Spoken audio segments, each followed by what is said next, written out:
Welcome to The Bid, where we break down what's happening in the markets and explore the forces changing the economy and finance. I'm your host, Oscar Pulido. Younger investors are looking to the future with greater anxiety than older generations. They are facing a world with aging populations, reduced labor forces, and a new age of technology and connectivity that is impacting their values and expectations.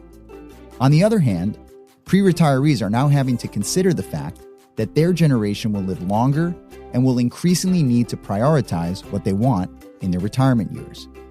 So what do investors at different stages and ages need to consider when planning for their future, and how do those approaches differ? In this special episode, we took The Bid down under to Australia to record this episode in front of a live audience. Liz Koehler, head of advisor engagement for BlackRock's U.S. wealth advisory business, joined me at the event in Melbourne. Liz and I discussed how the younger generation are thinking about their future and what pre-retirees should be thinking about as they head toward retirement age, and opportunities all investors could take advantage of as they prepare for their futures.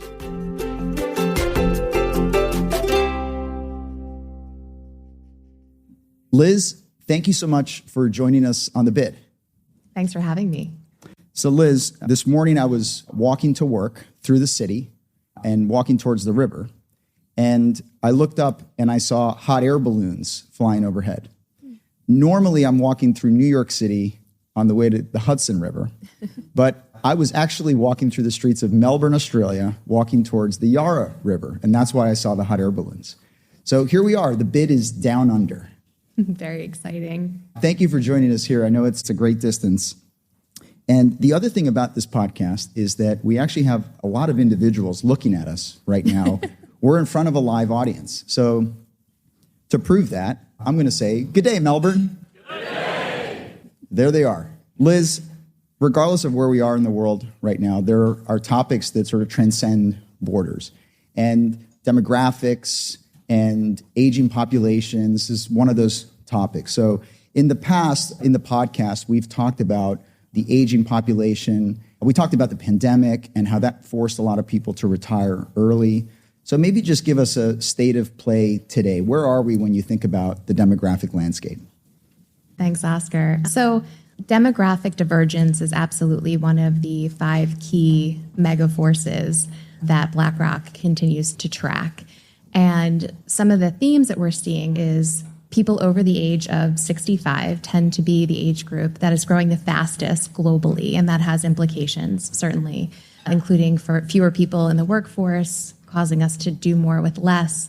But the reality remains there are still some really interesting technological and medical advancements that could create some great opportunities for us. Maybe just focusing for a moment on the investor landscape. So similarly, baby boomers hold the lion's share of the wealth as well today. Not surprising, but their wealth is growing significantly slower than generations that are coming after them. So for example, millennials, their wealth has grown exponentially quickly, given where they are from an earnings cycles perspective and also the great wealth transfer. But the reality remains that these generations, and particularly millennials and Gen Z, are quite different in terms of who they are and what they want. So you mentioned Gen Z and the millennials, these younger generations. How do they perceive their ability to save and build wealth? Maybe talk a little bit about how that compares to the baby boomers, for example. Yeah, so these two generations have just experienced the world differently than their parents did. They have different fears, different values, different insights and perspectives. Just for example, millennials were really born into the more prosperous 90s, right? They had fairly encouraging baby boomer parents. They tend to be more optimistic, a bit more collaborative. They saw the rise of innovation. They saw the rise of smartphones and social media, for example. And then you have Gen Z, who was born more into, call it the lost decade of the 2000s, tend to be a bit more independent, really born into ubiquitous connectivity, 24/7 news. COVID was a pretty defining event for them, and they're also often called the socially conscious generation. So millennials, on one hand, saw the rise of innovation, and Gen Z was immersed in it. Maybe just a few more quick things about the generations. They tend to stay with employers for less and less time. And so while they have options available to them, oftentimes they're navigating retirement savings in a more independent way. And they want to invest in brands and services that have a real purpose and align to their values. You mentioned that both of those generations grew up in periods of technological change, different periods, but still technology became a bigger part of their day-to-day. So with the expansion of AI and technology, does that help this generation in terms of making investment decisions, or does it actually do the opposite where it's information overload? Yeah. By the way, did you know I'm a geriatric millennial? Did you know that was actually a thing? Is that on the cusp of millennial? Is that what that means? I'm either a zennial or a geriatric millennial. I might be with you on that one. Okay. All right. Okay. Geriatric. I don't like that. But to your point, there is definitely a lot of information out there, right? And some of it is useful and well-informed, and a lot of it is not. And oftentimes it's out there on social media platforms. And so what I would ask when we think about financial professionals in the industry who have expertise, who have experience, who can proactively share information that's really useful for these generations and will help them achieve more financial well-being, please do it. I think as an industry, we all can challenge ourselves to do better around more plain English, less jargon, being clearer, to really help people understand and invest for the future. Yeah, for sure. The financial services industry can introduce a lot of terminology and jargon. I think all generations could probably benefit from Yes. a simplification of those terms. Let's go back to the retirees and pre-retirees, which I think is where the baby boomers tend to sit more. What are some of the challenges that they're facing? Yeah, oftentimes I think this idea of retirement is a bit of a manufactured concept, right? And what I mean by that is historically, people didn't necessarily abruptly retire, right? A lot of times people couldn't afford it, so they continued to press on, and it was more of this kind of gentle transition from life stage to life stage. Don't get me wrong, I think retirement can be a wonderful thing, but oftentimes it brings a lot of fear these days.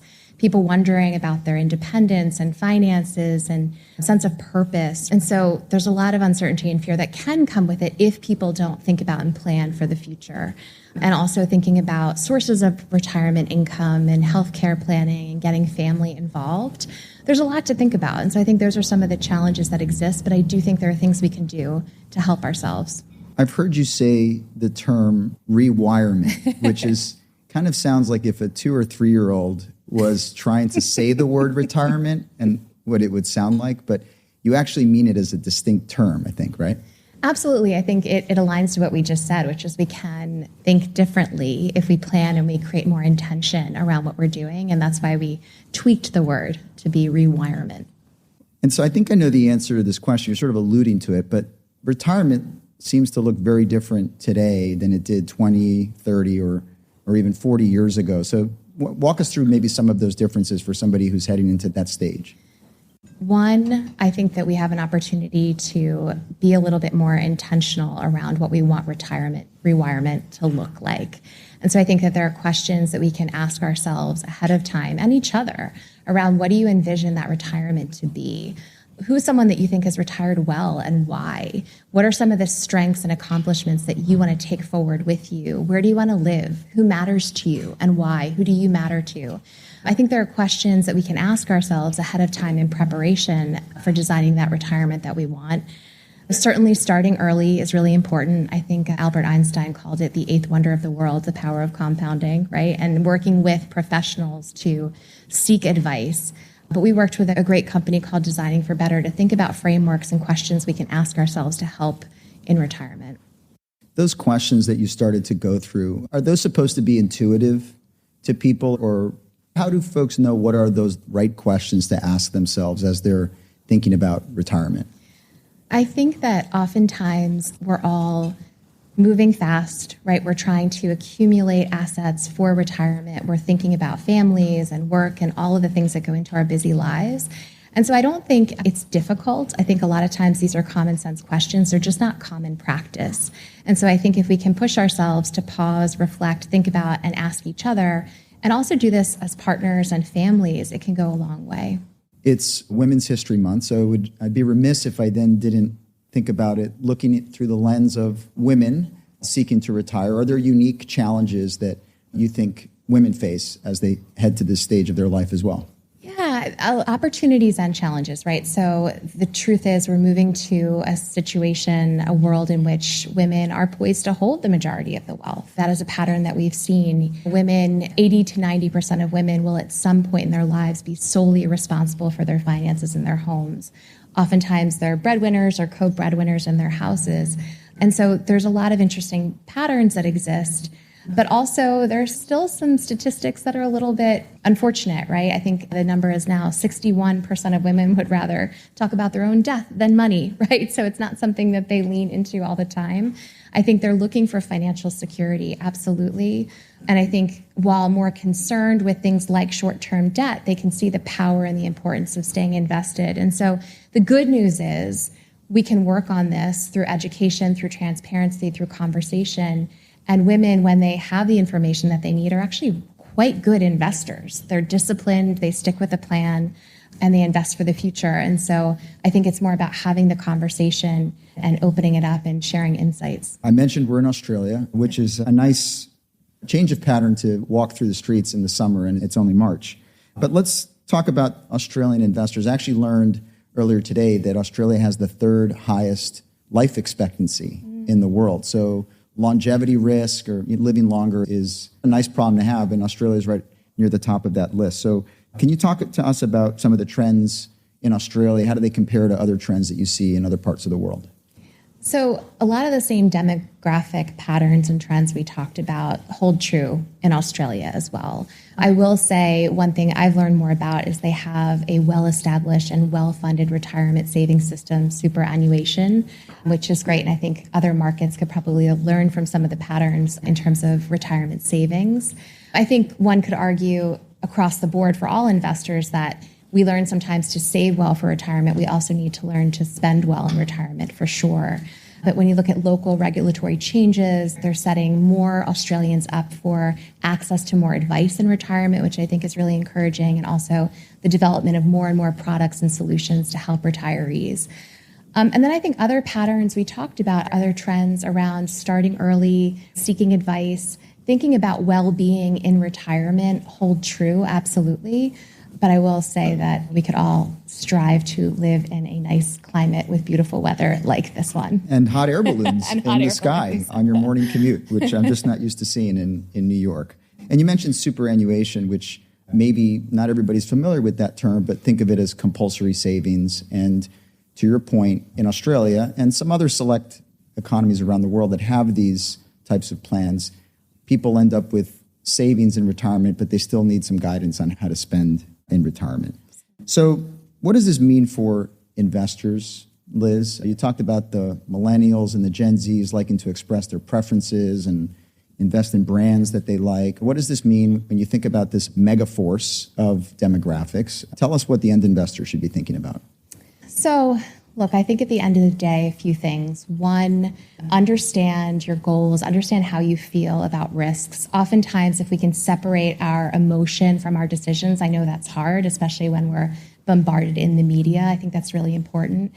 I would say we also have this action bias as humans. I like to equate it to a penalty kick in soccer. I should probably say football. But basically, the idea is oftentimes the best place to kick the ball in a penalty kick is straight down the middle. And the reason for that is oftentimes the goalie will jump left or jump right before the ball is even kicked because they have this action bias. They feel like they need to do something to not risk losing at that point. And I say that because as investors, we can have this tendency too, and it's really important not to jump to action, but to stay invested, stay diversified for the future. One other key statistic I think is interesting for all investors to think about is oftentimes the 24 of the 25 best days in the market over the last 20 years have occurred within 1 month of the worst day. And I share that because I think oftentimes it's easy to get spooked and overreact to one given point. But if we do that, we run the risk of overreacting and losing out on some real opportunities. So my point here is have a plan, think through and try to control impulses ahead of time and have a plan for your long-term success and try not to let emotions get in the way of your investing for the future.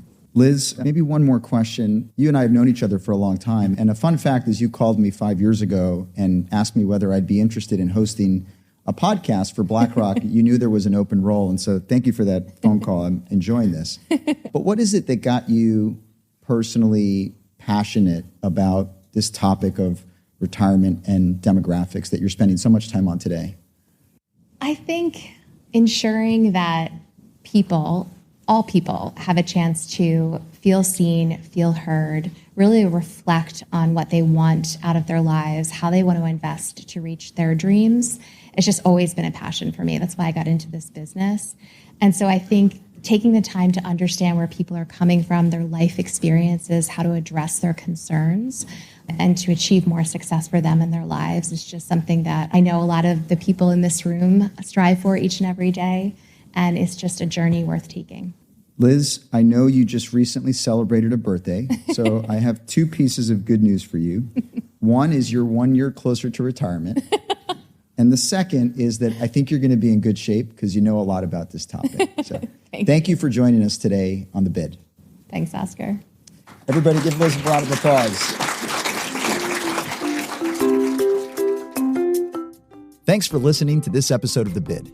Next up, The Bid's tour of Australia continues to Sydney, where I speak with Wei Li, BlackRock's Global Chief Investment Strategist, to talk about the economic outlook in the Asia-Pacific region. Subscribe to The Bid wherever you get your podcasts. This content is for informational purposes only and is not an offer or a solicitation. Reliance upon information in this material is at the sole discretion of the listener. In the UK and non-European Economic Area countries, this is authorised and regulated by the Financial Conduct Authority. In the European Economic Area, this is authorised and regulated by the Netherlands Authority for the Financial Markets. For full disclosures, go to blackrock.com/corporate/compliance/bid-disclosures.